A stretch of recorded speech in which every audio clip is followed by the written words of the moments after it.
C'est toujours un plaisir de vous retrouver sur Horizon Média, particulièrement dans votre émission Écolive. Mesdames et messieurs, bonjour. Aujourd'hui, nous allons parler d'un sujet très important qui est les inondations au Sénégal. Ma bokk plateau bi ak ki nga xamante ne moom mooy Edmo balaa ñoo poursuivre ñu bàyyi ko mu nuyoo. Edmo, bonjour. Bonjour Khadija, bonjour à nos chers téléspectateurs. Encore un réel plaisir de partager ce plateau avec vous. Plaisir partagé Edmo. Edmo, gis nañu démb ci dimanche première pluie yi def nañu li nga xamante ne moom lañu tàmm di def. Sénégal bu xiinee ñëppay tiit bu tawee nag moom kenn xamul lan la ñu mën a wax. Les Blancs ont l'habitude de dire qu'après la pluie, c'est le beau temps, mais aussi au Sénégal, après la pluie, c'est la peur dans la tête de tous les Sénégalais. Ñu gis ni taw yi def nañ lu graaw fële ca Kaolack ca Touba ba fii ci Dakar. Admo, lan nga ñu mën a wax ci situation boobu? Oui Khadija, on a eu l'habitude de voir que après les pluies, on a un problème, c'est-à-dire un problème d'inondation. Suñu kër yi suñu artères yi et consorts lépp ay inondé. Je pense que Sénégal yi tam nañ loolu. Voilà, dafa nekk un phénomène récurrent boo xam ne c'est pas du tout quelque chose de bien. C'est voilà, bu tawee déjà comme ni nga ko waxee sànq bu xiinee ñëpp ay tiit bu tawee après dafay doy waar. Au fait, il y a des dégâts voilà, de plusieurs formes. Voilà, il y a des matériels, il y a voilà, des objets consorts qui se dégradent. Voilà. Je pense que les dégâts sont larges en fait. Comme nous l'avons Sénégalais yi tàmm nañ par exemple bu tawee ñu am ces inondations. Mais li gën a doy waar mooy que le fait que par exemple dès les premières pluies de l'hivernage dañuy rencontrer ces inondations yoo xam ne vraiment c'est extrêmement grave, c'est extrêmement compliqué pour la population sénégalaise. Comme ni nga ko waxee sànq, il y a Dakar, Touba et Kaolack ak peut-être feneen ak feneen boo xam ne commencé nañ gis inondation dès l'entame de l'hivernage. Loolu nag bu amee dès l'entame de l'hivernage, ça veut dire que Sénégalais dinañ gën a tiit parce que tout simplement avec les milliards qu'on entendait tout le temps parler sur l'assainissement et consorts, je pense que c'est comme si ce sont des milliards qui sont investis peine perdue au fait. Parce que mënoo par exemple di naan chaque année il y a tant de milliards ak budget yi après les Sénégalais dès les premières pluies ils se retrouvent dans des situations vraiment extrêmes, des situations vraiment désastreuses en fait. Mais bu fekkoon ne par exemple inondation yi dafa yem ci mbedd mi sax ñu mën a comprendre. Mais dafa dem au-delà de ça, dem dans les maisons, dans les chambres également. Da ngay gis ay hier même on a vu des vidéos qui circulaient sur le net yoo xam ne surtout à Kaolack ay inondation ba ci biir chambre bi loo xam ne c'est pas quelque chose de nouveau. Dafa nekk loo xam ne dañ koy gis à chaque fois qu'il y a des pluies denses. Mais comme ni ma ko waxee sànq, li gën a déplorable mooy que dès les premières pluies situation boobu bu amee avec tout ce qui a été dit dans les financements et consorts, je crois que c'est un phénomène vraiment qui est tellement compliqué et qui revient de jour en jour. Et je pense que voilà, les autorités dinañ ci jël ay mesures yu urgentes. Tout à fait, c'est important. Bu tawee rek ñëppay tiit, bu tawee rek y a des problèmes qui se posent. Comme ni nga ko waxee, phénomène inondation, c'est pas la première fois ici au Sénégal. Tam nañ ci am ay conséquences yu bëree lu ci mel ni ay pertes humaines, lu ci mel ni ay pertes de matériel, lu ci mel ni mu tere nit ñi xëy parce que xuus di dugg ci ndox bi di dem liggéey du ñëpp ko mën. Donc Edmo, bu ñu gisee inondation dafa am benn couche de la société bu mu gën a touché mooy jeunes yi parce que bu tawee ñu ngay gis ñu dugg ci ndox yi di jéem a wut ay pelle, jéem a wut saaku, jéem a wut suuf di ko teg, mais malgré tous ces efforts yi nga xamante ne ñoom dañ koy fournir taxul ndox bi day pénétrer dugg ci seen biir kër yi. Lan nga mën a wax ci loolu? Exactement, la jeunesse am nañ ci benn wàll bu très important. Déjà hivernage bi buy jege ñu bëri se mettre dans l'idée dans la tête que man comment je peux faire pour que par exemple sama kër wala sama koñ nan laa mën a def ba inondation yi bu ñëwee du compliqué tellement ci ñun parce que xam nañ ne forcément il y aura des inondations parce que c'est quelque chose qui vient chaque année. En fait voilà, mesures yi ñuy jël mooy que par exemple dañ jël ay pelle et consorts def suuf def ndox du sable dans des sacs pour permettre à ce que par exemple bu tawee ñu mën a am fu ñu jaar wala ndox mi voilà exactement ñu mën a am yoo xam ne dañuy téye ndox mi du dugg si yenn lii cette jeunesse là am tellement problème parce que bu fekkee ne jeunesse bi nga xam ne seen kër yi seen yaay yi seen mère yi seen maam yi day inondation bi day ñëw si kër gi ñoom la ñu gën a xalaat au fait du coup ils sont des jeunes qui sont tellement actifs dans ce domaine de par exemple de prévoir ou de prévenir eux-mêmes ces inondations là du coup lépp lu ñu mën mooy ces actes là nga xam ne par exemple bon je dirais pas minimes mais ce sont des actes louables yoo xam ne du fekkee du ñoom kese ñoo mën a par exemple génnee inondation yi et consorts ñoom dañoo mën a def ay quelques jéego yoo xam ne dina permettre quand même ndox mi du dugg ci yenn maison yi du dugg ci yenn lieux yi voilà bon mais au-delà de ça je pense que c'est l'État qui doit quand même accompagner ces jeunes là les doter de matériel et consorts en premier lieu je dirais que même malgré ces jeunes là am nañ benn rôle bu important boo xam ne ñu ngi koy jouer ci wàllum inondation ci wàllum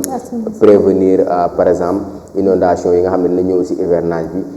état bi moo am responsabilité bu lourde par rapport à ça et je pense que nañ état bi bu commencé bu defee déjà ay jéego yu extrême voilà jeunesse bi day ñëw rek appuyer comme ni nga ko waxee ils sont tellement actifs dans ce domaine et je pense que voilà bu ñu continuer sur cette lancée peut-être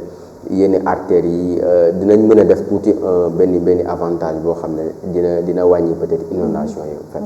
Tout à fait mu nekk quelque chose de très important parce que le jeune c'est lui qui contribue au développement d'une nation te jeune bi psychologiquement parlant s'il est pas stable foofu muy liggéeyee muy xalaat ne peut-être mu ñibbee damay fekk sama yaay mu ngi taataan siyo pour que lalom bañ a tooy c'est quelque chose yi nga xamante ne c'est à déplorer société bi nar nañ si mën a jàpp état nar na si mën a jàpp de telle sorte que jeune bi fu mu nekk di liggéey mu mën a am esprit tranquille que bu may ñibbi dinaa ñibbi ci yoon bu wow su ma àggee dinaa tëdd ci lal bu wow mais Edmo au-delà de ça aussi ñu gis ni comme ni ñu ko waxee c'est pas la première fois inondation fii ci Sénégal c'est quelque chose de récurrent li nga xam ne dund nañ ko dundaat ko lan mooy cause bi exactement lan mooy cause inondation exact dafa nekk loo xam ne day ñëw chaque année et puis les gens hivernage buy jege sax dañu xam ne vraiment dina am quels sont les mécanismes à mettre en place mais je pense que bu ñu laalee les causes là je pense que c'est quelque chose de très important fi ma si commencé mooy que par exemple si suñu canal yi en fait la responsabilité elle est partagée de la part de l'État et de la part des citoyens bon un citoyen boo xam ne dafa jàpp canal par exemple comme dépotoir kii comment dirais-je dépositoire kii mbalit on a vu déjà avec le nettoyage du 6 juillet dernier que da ngay dem ci canal tu trouves des pneus des objets vraiment ñoo xam ne boo leen dugalee ci canal ndox mi mënul jàll di dugal mbalit et consorts je pense que citoyen bi war na am benn devoir de citoyenneté boo xam ne boo koy permettre moom mu xam ne canal nekkul foo xam ne dañ ciy def ay objet nekkul loo xam ne dañ ciy def ay mbalit déjà ci tabaski bi passé gis nañ benn publication bu doon jàll boo xam ne ñu ngi doon sensibiliser les gens dans ce sens muy naan par exemple ay affaire boutiques yi et consorts dañ koy sànni ci canal yi au fait bu message boobu jàlloon na ci moment tabaski je crois du genre sensibilisation yooyu lañ war a mën a def pour cause bi nga xam ne mooy par exemple canal yi nga xam ne dañuy boucher à travers mbalit yi nga xam ne population bi moo ko siy dugal parce que keneen dugalu ko si lu dul population bi ñu xam ne canal yooyu du pour ay déposer ay ordures déposer ay objets et consorts am na des lieux qui sont précis pour ça voilà je pense que au-delà de ça tamit am na côté responsabilité état bi nga xam ne suñu assainissement ñoom ñoo ko war a mën a gérer malgré y a des canaux qui sont là pour faire circuler l'eau mais ñoom tamit ñu jël ay responsabilités nettoyer déjà les canaux là bien avant parce que boo ko nettoyé woon c'est bu demee ba si comment dirais-je ci hivernage bi day gën a compliqué en fait. léegi ñoom seen assainissement ñu gën ko yaatal parce que je me dis que c'est ça parce que on a souvent entendu parler de milliards dans l'assainissement. Ces milliards-là vont où? Je me dis que la cause principale également c'est l'État parce que mënoo wax des milliards dans l'assainissement et après population bi kenn mënu see sentir dara. Je crois que problème assainissement boobu chaque année dañ siy wax et puis il y a des milliards qu'on investit dans ça et puis que Sénégalais duñ gis seen bopp si loolu. Ça veut dire que loolu bokk na si cause principale yi nga xam ne tax na ñuy am ay inondation parce que mënoo wax assainissement mënoo wax ne da nga am ay ville bëgg a changer Sénégal sans pour autant par exemple milliards yi nga xam ne ñu ngi koy def si financement ay assainissement ñun suñu assainissement ba léegi mënuñu see sentir dara mënuñu see gis suñu bopp parce que bu wisee rek déjà tu vois que y a un problème énorme. Je pense que ce sont ces deux causes yi nga xam ne man moom laa gis que ñoom ñoo gën a fës par exemple mooy canal yi nga xam ne par exemple population ñoo siy def mbalit ak suñu problème assainissement bi nga xam ne par exemple état bi à chaque fois muy wax ay milliards te mënuñu ko gérer à travers des ingénieurs yoo xam ne sont aptes de régler le problème une bonne fois pour toutes. C'est très important li nga wax c'est très important donc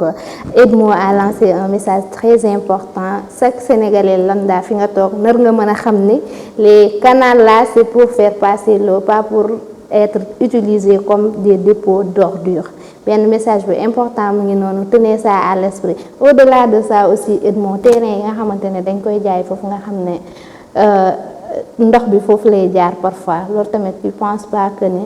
bokk na ci li nga xam ne tey moom mooy waral ou bien moom mooy favoriser inondation bi. Exactement, merci Khadija déjà pour ce point, c'est très important également, ça fait partie des causes et je dis que même c'est l'État avant tout parce que par exemple nit ki boo xamee ne géographiquement naturellement terrain bi par exemple domaine bi day am ndox day taa voilà. Et puis tu laisses les populations habiter dans ces domaines-là. Tu nga dagal leen ay par exemple ay parcelles ci terrain yooyu après léegi mbën mi bu ñëwee après tu reviens sur le terrain pour dire que voilà géographiquement lieu bi dafa nekk lieu boo xam ne day taa et consort. Voilà exactement.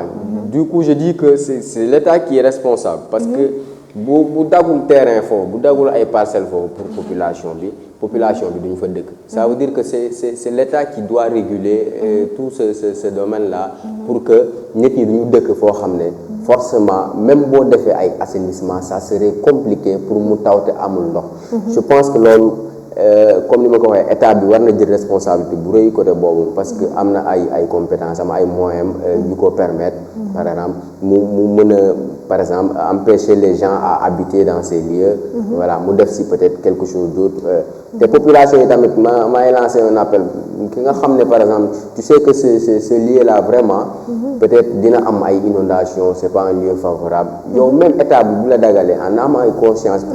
tu dois refuser d'habiter dans ces localités-là parce que après c'est peine perdue chaque année tu auras des problèmes et que gars yi dañuy indi ay machines et consorts pour pomper l'eau étant donné que suñu assainissement agul qui tollul noonu en fait comme ni ñu koy wax ñu on parle d'assainissement te agul je pense que côté boobu ci terrain parcelles yooyu nga xam ne gars yi dañ ciy dëkk di def ay quartiers et consorts état bi war na see mën a jël ay responsabilités loolu bokk na tamit ci cause yi nga xam ne ñooy indi par exemple inondation yi ci dëkkuwaayu population yi.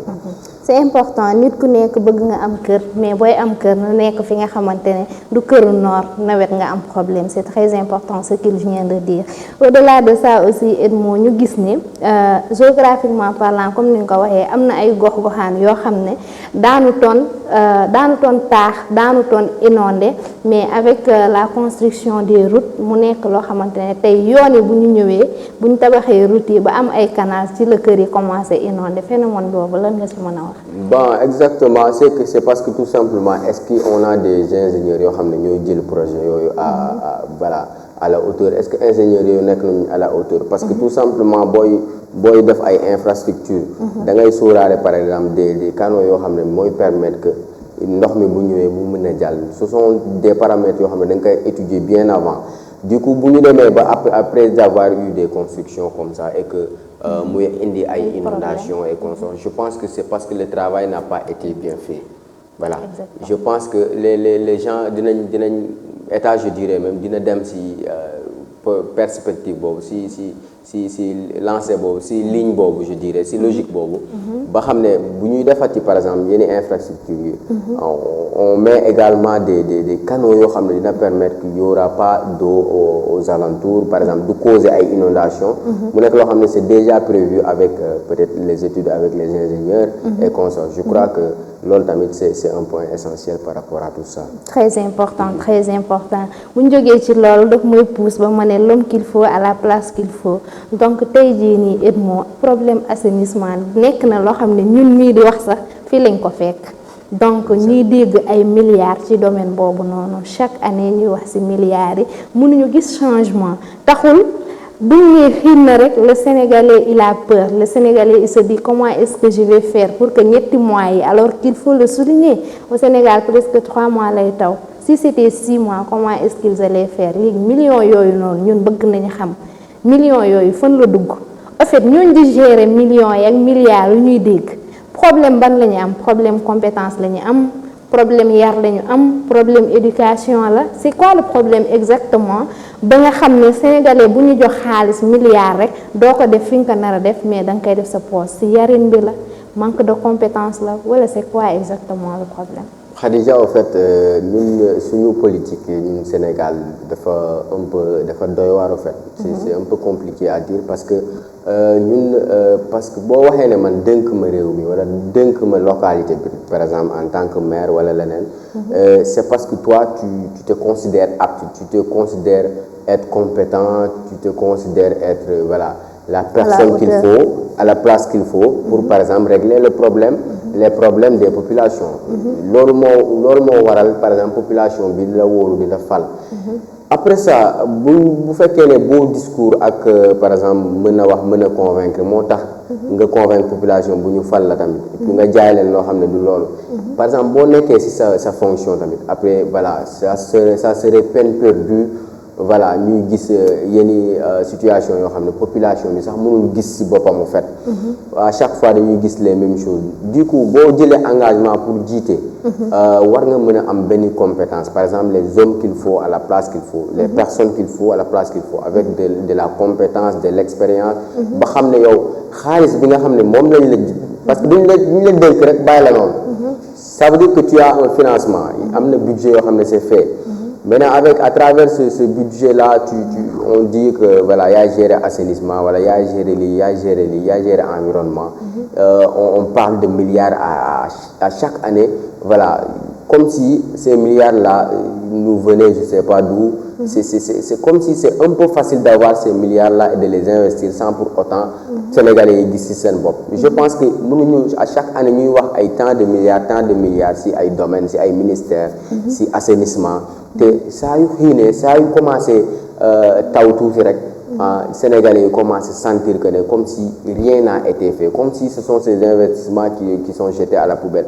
ça veut dire que nos hommes politiques là je pense que ñoom politicienne rek lañ fi nekkee parce que tout simplement bu fekkee dénk nañ la jox la ces sommes là ces milliards là si benn domaine tu es là pour par exemple gérer problème population pour régler pas une bonne fois pour toutes mais quand même chaque année à chaque fois qu'on entend qu'il y a des milliards au moins sénégalais bi di sentir boppam que ne vraiment changement mi ngi am mais bu commencé taw dès les premiers pluies déjà tu vois que on a comment dirais-je les inondations à Dakar, à Touba, à Kaolack et un peu partout dans le Sénégal. C'est comme si par exemple on n'a pas les hommes qu'il faut à chaque fois dans les lieux qu'il faut. Am na benn compétence ak benn expérience boo xam ne par exemple si on donnait ça à des ingénieurs yoo xam ne sont capables de par exemple nous gérer les problèmes avec ces milliards là waroon nañ mën a dépasser fii dès premières pluies ñu commencer am ay inondations. Je pense que c'est ça en fait. C'est très important Edmond, c'est très important donc bu loolu weesoo comme nu mu ko jógee wax léegi les hommes qu'il faut à la place qu'il faut bu loolu weesoo ñu defaraat jikko yi xam ne xaalis bu ñu la dënk du yàgg ba mu doon sa alalu réew mi nitu réew mi ñoo ko naral lekk foofu ñu teg foofu noonu suñu baaram avancé tuuti Edmond démb gis nañu dès les premières inondations le ministre de l'hydraulique et de l'assainissement Cheikh Tidiane Dièye def na déplacement dem fële ca Kaolack am ay kàddu yu mu fa sànni acte de présence boobu nan nga ko mën a développer. Le fait bu ma juger sur déplacement je dis que c'est bien parce que c'est normal que moom mu déplace parce que mooy gérer assainissement bi. Du coup mais je me dis que c'est trop tard des fois bàyyi ba inondation am nga commencer descendre sur le terrain. ñu talal la ay micro tu dis que bla bla bla et consort voilà je pense que ñun tolluwuñu su ay discours yoo xam ne problème day am ba pare nga ñëw di waxaat parce que amul sens après sinon dinañ demaat ay une semaine 2 semaines ñu amaat beneen problème beneen localité mu déplacé wu waat wax les mêmes choses. On a besoin de par exemple de solutions bien avant que on arrive à ces mais il faut souligner Edmo que nouvel gouvernement bi ñu fi toogee tamit yàgg 3 mois donc 3 mois ci ginnaaw mënuñu préparer loolu nga xamante ne moom mooy hivernage. Exactement du ñoom sax laay wax ne par exemple ñoom ñoo waroon par exemple assainir. parce que c'est dès les autres régimes. Ça veut dire que ñoom politiciens yi à chaque fois c'est comme ça en fait. Même régime bi fi nekkoon dañuy bàyyi ba par exemple inondation am ñu génn de gauche à droite wax ci micro yi wax ne dinañ def lii dinañ def lee dinañ indi ay pompes. À chaque fois des pompes. Pourquoi des pompes? xaalis bi dem ci pompe et consort est-ce que mënul gérer suñu assainissement ak milliards yi ñuy wax wala milliards yi dañ koy jënd ay moto pompe bàyyi ba hivernage bi ñëw ñu yóbbu ko ci localité pour pomper si les milliards sont investis dans des moto pompes kon amul sens parce que kon à chaque année kon dinañ pomper dinañ les localités et consorts. Voilà je pense que tout simplement bu ñu assainir et si on assainit bien les localités je pense bien que voilà du ñu toll ci ay jënd machine ñëw pomper pour le ministre d'ailleurs il a dit que voilà fi ñu toll nii ay mesures urgentes la ñu mën a dem def parce que je suis d'accord que 3 mois la ñuy door a def dañoo fekk problème bi mu nekk fii et puis les autres le régime précédent waxoon na ay milliards deful dara finalement gis yëguñu ko quoi même bu fekkee ne am na yu ñu def population yi sentiruñu ko parce que dès l'hivernage dès le début de l'hivernage nga am ay problème mais ministre bi je pense que loolu la mën a gën a wax instant yi parce que déjà il est venu il a trouvé le problème déjà là. À 3 mois mënoo coûte nga changer par exemple xar kanamu par exemple Sénégal par rapport à inondation yi. ay mesures urgentes c'est-à-dire indi ay pompes. waaw bu fekkee ne c'est pour amener des pompes motopompes et pour pomper ba ñu jàll ci lii waaw mën nañ ko def mais bu fekkee mën nañ jël peut-être yeneen mesures yoo xam ne dina gën a permettre à ce que population yi dañu yëg inondation de telle sorte que du am ay dégâts. Comme par exemple il y a des morts à chaque fois chaque année on entend des morts dans des inondations au-delà des dégâts matériels. Je pense que tout simplement ministre bi def na li mu war a moom def mooy déplacé wu parce que ñoom d'habitude gouvernement yi loolu lañ xam ne ñu bàyyi bu par exemple bu fekkee accident la mu am nga tu te déplaces bu inondation amee tu te déplaces tu tiens un discours essayer jéem a rassurer bon c'est ça parce que moom affaire boo amoon te descendre sur le terrain les gens vont lui dire voilà tu es là pour quoi faire. Bon mais je pense que comme mesure wax na ne ay mesures urgentes dinañ ko def attendons voir j'espère tout simplement que dinañ jël mesures yoo xam ne du dégâts yi ci hivernage bi duñu catastrophique parce que déjà ñu ngi door a commencer bu ñu demee ba ci biir kon dina gën a graaw bu mesures yi nekkul à la hauteur en fait. C'est très important le ministre a dit que ay mesures d'urgence la ñu mën a teg parce que bu ñu nekk fii ak léegi 3 mois la am et que mënuñu teg ay mesures yoo xamante ne c'est à long terme pour l'instant que dañuy xaar ba moment d'hivernage bu ñu nekk ni mu jàll ñu door a xool leneen li ñuy def si ministre bi bu mu doon wax ñi gis foofu tamit keneen ki nga xam ne moom mooy maire de Kaolack mu am ay kàddu yi nga xamante ne yëkkati na ko jëmale ko ci micro bi lan nga am pour wax ci lu mu jot a wax noonu. Si le maire de Kaolack d'ailleurs même il se contredit voilà il dit tout simplement c'est un problème il a déjà dit que c'est un problème mais c'est pas grave mais c'est pas un problème grave. waaw ñoom ñu ne nañ ko mën a régler. en fait mais comme ni ma ko waxee rek ñoom ñu bàyyi ba situation bi ñëw ba pare après ñu bëgg a commencer daw de gauche à droite chercher des motopompes. loolu la population bi soxla population bi dafa soxla ñoo xam ne par exemple dañuy prévoir parce que gouverner ñu ne c'est prévoir. xamoon nañ ni hivernage bi dina ñëw. pourquoi pas le maire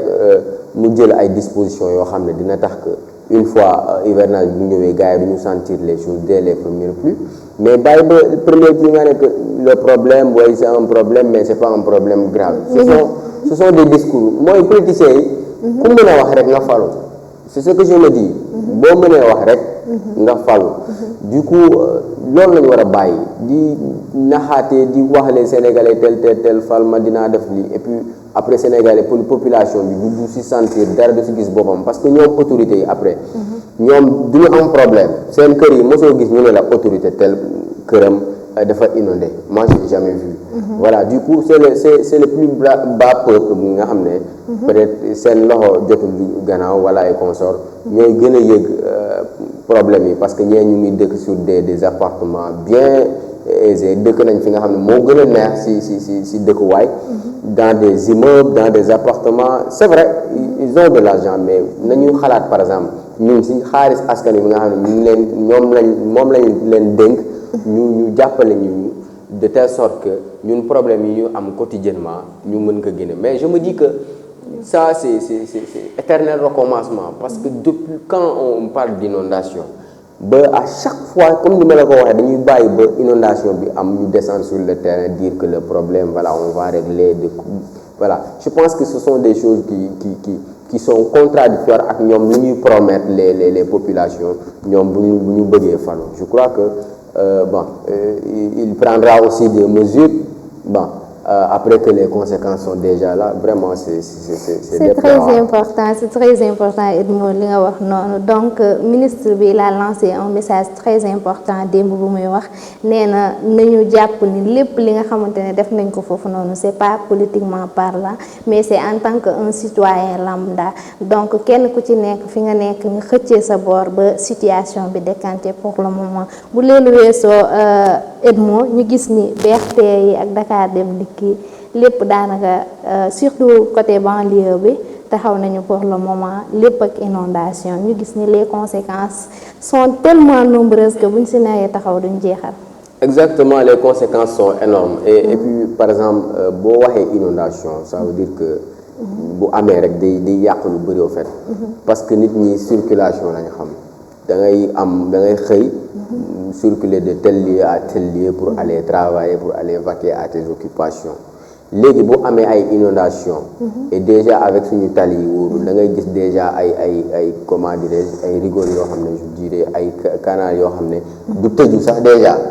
c'est tellement dangereux da ngay gis ne diw daanu na ci canal diw daanu na tel c'est tellement compliqué léegi bu ñu demee ba suñu route yi loolu sax wóorul par exemple muy taw ndox mi di circuler ngay dox wala nga dugg oto c'est dangereux léegi bu ñu demee ba suñu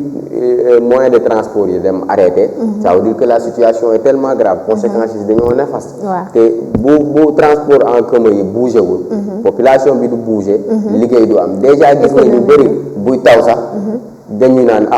moi je reste chez moi je ne bouge pas je ne travaille pas et puis bu ñu continuer noonu par exemple saa yu taw wala mu tawee tey suba tu ne pourras pas bouger aller au travail quand est-ce qu'on va avancer économiquement parlant c'est un très très grand problème ça veut dire que bu tawee bu inondation amee rek rien ne bouge presque parce que transport en commun yi bu arrêté déjà à travers ces inondations c'est un problème c'est un peu normal parce que tu ne peux pas circuler en danger déjà ku yor auto particulier sax ñun ñi bu ñu dañu xalaat seen moteur auto wala ay consort ndax mu yàqu wala leneen parce que ndox mi day bëri de telle sorte que da ngay gis inondation yoo xam ne sax auto bi presque ndox mi da koy jël pneu yi yëpp au fait du coup c'est tellement dangereux et c'est normal que ñu bañ a circuler parce que boo circuler tu es en danger tu endommages également ces voitures et consorts du coup voilà assainir rek mooy solution bi ça veut dire que conséquences yi dañoo néfaste de telle sorte que mooy loolu. mais Edmo man BRT bi c'est quelque chose qui me choque parce que BRT bi mën naa ne projet bu bees la yàggul bu mu démarré comment ça se fait que ñoom bu ñu defar yoon yi lu ci mel ni BRT ñu ne Sénégal de am nañu BRT quelque chose de nouveau tey ñu toog même pas 1 an BRT bu mu commencé daw inondation ñëw nar ko arrêté. Bon, là c'est compliqué bu fekkee ne BRT bi arrêté na à travers ça aussi c'est une situation extrême bon je sais pas quelles sont également peut-être les raisons qui di tax parce que je me dis que route BRT bi du inondé normalement c'est bien assaini je pense bien voilà du coup bu ñu demee ba yeneen transport en commun transport public yooyu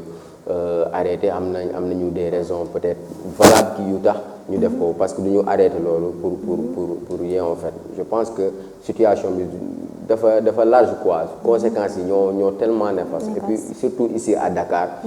Bu tawee les gens ne bougent pas vraiment, je me dis que mooy loolu parce que déjà Dakar bokk na ci ville yi nga xam ne ñoo ŋànk suñu économie voilà. Gars yi bu ñu bougé wul bu ñu surkawul bu ñu vaqué wul à leur occupation c'est un peu compliqué voilà. Je crois que les conséquences yi sont tellement néfastes que mooy loolu. C'est très important Edmo donc tey waxtaanee nañ lu bëri lu jëm ci inondation daanaka laal nañu peut-être plusieurs points yi nga xamante ne moom moo ëmb conséquences yi nga xam ne inondation bu amee moom lay def ci dëkk bi Edmo moo bàyyi la nga tàggoo.